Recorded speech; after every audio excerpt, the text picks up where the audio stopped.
ಶ್ರೀಚಕ್ರಮಾತಾ YouTube channel ವೀಕ್ಷಕರಿಗೆ ನನ್ನ ಹೃತ್ಪೂರ್ವಕ ನಮಸ್ಕಾರಗಳು. ಸುಭಾಷಿತ: ನಮಗೆ ಬೇಕಾದಲ್ಲಿ ಬೆರೆತು ನಡೆಯೋಣ, ಸಾಕಾದಲ್ಲಿ ಸರಿದು ನಡೆಯೋಣ, ಎರಡೂ ಬೇಡವಾದಲ್ಲಿ ನಮ್ಮ ಪಾಡಿಗೆ ನಾವು ಯಾರ ಮನಸ್ಸೂ ನೋಯಿಸದೆ ಸುಮ್ಮನೆ ಇರೋಣ. ಇವತ್ತು ದಿನಪಂಚಾಂಗಕ್ಕಿಂತ ಮುಂಚೆ ಅಶ್ವಿನಿ ಕುಮಾರರ ಬಗ್ಗೆ, ಅಶ್ವಿನಿ ದೇವತೆಗಳ ಬಗ್ಗೆ ತಿಳ್ಕೊಳ್ಳೋಣ.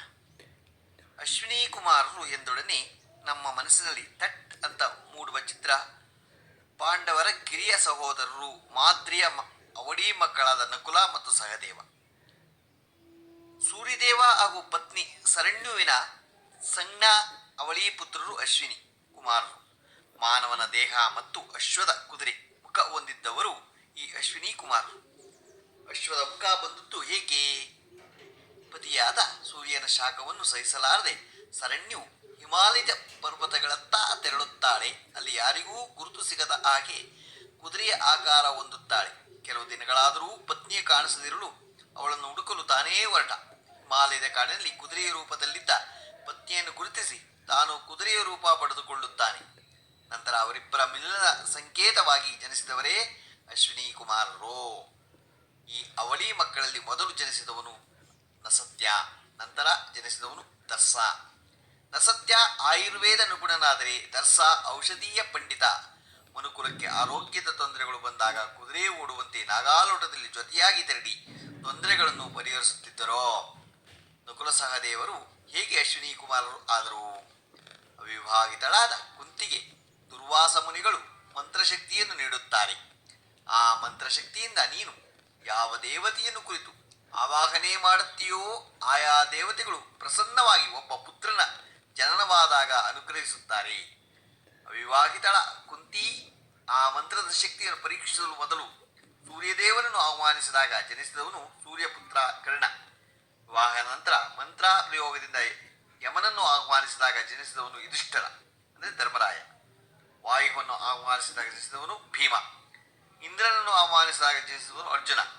ಮಾದ್ರಿಯ ಬೇಡಿಕೆಯಂತೆ ಕುಂತಿ ಅಶ್ವಿನಿ ದೇವತೆಗಳನ್ನು ಆಹ್ವಾನಿಸಿದಾಗ ಜನಿಸಿದವರು ನಕುಲ ಸಹದೇವ. ಹಾಗಾಗಿ ನಕುಲ ಸಹದೇವರು ಅಶ್ವಿನಿ ಕುಮಾರರಾದರೋ. ಇಲ್ಲಿ ಮಾದ್ರಿಯ ಚುರುಕು ಬುದ್ಧಿವಂತಿಕೆಯನ್ನು ಮೆಚ್ಚಬೇಕು. ದೂರ್ವಾಸನ ಮಂತ್ರಶಕ್ತಿಯು ಕೇವಲ 5 ಬಾರಿ ಮಾತ್ರ ಬಳಸಲು ಸಾಧ್ಯ. ಈಗಾಗಲೇ ಕುಂತಿಯು ಕರ್ಣ, ಯುಧಿಷ್ಠರ, ಭೀಮ ಮತ್ತು ಅರ್ಜುನರನ್ನು ಪಡೆಯಲು 4 ಬಾರಿ ಮಂತ್ರಶಕ್ತಿಯನ್ನು ಪ್ರಯೋಗಿಸಿದ್ದಾಗಿತ್ತೋ. ಉಳಿದುದು 1 ಬಾರಿ ಮಾತ್ರ. ಹಾಗಾಗಿ ಮಾದ್ರಿಯು ಅಶ್ವಿನಿ ದೇವತೆಗಳನ್ನು ಆಹ್ವಾನಿಸಲು ಕುಂತಿಯಲ್ಲಿ ಬೇಡುತ್ತಾಳೆ. ಒಂದೇ ಕಲ್ಲಿಂದ 2 ಹಕ್ಕಿಗಳನ್ನು ಹೊಡೆದ ಹಾಗೆ 2 ಪುತ್ರರನ್ನು ಪಡೆದಳು ಎಂಬುದು ಗಮನಾರ್ಹ. ಎಲ್ಲರಿಗೂ ಗೊತ್ತಿರೋ ಒಂದು ವಿಚಾರ, ಸಂಜೆ ಹೊತ್ತಲ್ಲಿ ಮನೆಯಲ್ಲಿ ದೀಪ ಹಚ್ಚಿದ ಮೇಲೆ ಕೆಟ್ಟ ವಿಚಾರಗಳನ್ನು, ಕೆಟ್ಟ ಮಾತುಗಳನ್ನು, ಆಲೋಚನೆಗಳು ಮಾಡಬಾರದು.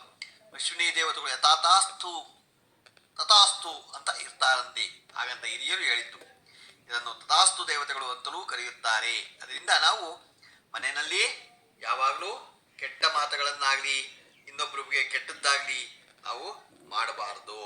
ಮಾಡಿದಾಗ ಆ ಅಶ್ವಿನಿ ದೇವತೆಗಳು ತಥಾಸ್ತು ಅಂದಾಗ ನಿಮ್ಗೆ ಅದನ್ನೇ ಕೆಟ್ಟ ಪರಿಣಾಮ ಬೀರುತ್ತೆ. ಅದರಿಂದ ಒಳ್ಳೇದು ಮಾತಾಡಿ, ಯಾವಾಗಲೂ ಕೆಟ್ಟದ್ದನ್ನ ಬಿಟ್ಟು ಬಿಡಿ.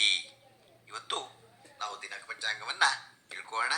ದಿನಾಂಕ 15/7/2024 ಸೋಮವಾರ. ಶ್ರೀ ಕ್ರೋಧಿನಾಮ ಸಂವತ್ಸರ, ಉತ್ತರಾಯಣ, ಗ್ರೀಷ್ಮ ಋತು, ಆಷಾಢ ಮಾಸ, ಶುಕ್ಲಪಕ್ಷ, ತಿಥಿ ನವಮಿ, ಹಗಲು 3:32, ನಕ್ಷತ್ರ ಸ್ವಾತಿ, ರಾತ್ರಿ 9:53, ಮಳೆ ಪುನರ್ವಸು 3ನೇ ಪಾದ, ರಾಹುಕಾಲ 7:40 9:16, ಗುಳಿಕ ಕಾಲ 2:04 3:40, ಯಮಗಂಟ ಕಾಲ 10:52 12:28. ಇವತ್ತು ಯಾರು ಹುಟ್ಟುಹಬ್ಬ ಆಚರಿಸ್ಕೊತಿದ್ರು, ಮದುವೆಯಾದ ದಂಪತಿಗಳು ವಾರ್ಷಿಕೋತ್ಸವ ಆಚರಿಸ್ಕೊಂತಿರೋರಿಗೆ ನಮ್ಮ ಹೆಬ್ಬಳದು ಶ್ರೀಚಕ್ರಮಾತಾ ಯೂಟ್ಯೂಬ್ ಚಾನಲ್ ಕಡೆಯಿಂದ ಶುಭ ಕಾಮನೆಗಳನ್ನು ತಿಳಿಸ್ತೀವಿ. ದೇವರು ಅವರಿಗೆ ಆಯಸ್ಸು, ಆರೋಗ್ಯ, ಐಶ್ವರ್ಯ ಎಲ್ಲ ಕೊಟ್ಟು ಕಾಪಾಡಲಿ ಅಂತ ಕೇಳ್ಕೊತೀನಿ. ನಮ್ಮ ಹೆಬ್ಬಳದು ಶ್ರೀಚಕ್ರಮಾತಾ ಯೂಟ್ಯೂಬ್ ಚಾನಲ್ ಯಾರು ಸಬ್ಸ್ಕ್ರೈಬ್ ಆಗಿಲ್ವೋ ದಯಮಾಡಿ ಸಬ್ಸ್ಕ್ರೈಬ್ ಆಗಿ, ಲೈಕ್ ಕೊಡಿ. ಇದು ನಿಮ್ಮದೇ ಚಾನಲ್ ಆಗಿರೋದ್ರಿಂದ ನಮ್ಮ ಲಿಂಕನ್ನು ಬೇರೆ ಗ್ರೂಪ್ಗಳಿಗೆ ಫಾರ್ವರ್ಡ್ ಮಾಡಿ. ಇದರಲ್ಲಿ ಏನಾದರೂ ತಪ್ಪುಗಳು ಕಂಡು ಬಂದಲ್ಲಿ ತಿದ್ದುಕೊಳ್ಳೋದಕ್ಕೆ ಅವಕಾಶ ಆಗತ್ತೆ. ತಪ್ಪುಗಳನ್ನ ನಮ್ಮ ಕಾಮೆಂಟ್ಸ್ ಬಾಕ್ಸ್ನಲ್ಲಿ ಏನಾದ್ರು ತಿದ್ದುಕೊಳ್ಳೋದಿದ್ರೆ ಹಾಕಿ, ತಿದ್ಕೊತೀವಿ ನಾವು. ನಮಸ್ಕಾರಗಳು.